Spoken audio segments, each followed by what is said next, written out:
Hi friends, welcome to 5 Minutes Tech YouTube channel. Here is Samsung Galaxy S24 Plus 5G smartphone. In this video, you will learn how to show app screen button in home screen of our phone Samsung Galaxy S24 Plus 5G. See here, this is home screen. If you would like to open app screen, you go to swipe up like this. Okay, then only app screen will be open. Okay, suppose if you would like to keep a button here to open app screen, yes, you can do it. What you have to do is go to the settings of your phone here, then go to home screen,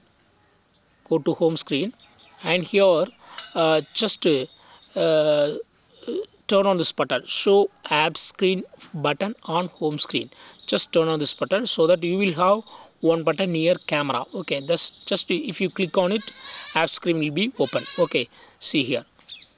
So this is called app screen button, and you have shown this app screen button in home screen. Okay, suppose if you don't want this button to be displayed in home screen, again go to the same settings and go to home screen, and here just to turn off this button so that that button will not be available near camera icon here in the home page. Okay, so in this way you can easily show or hide app screen button in home screen in your phone Samsung Galaxy S24 Plus 5G. That's all friends. Thanks for watching. Bye.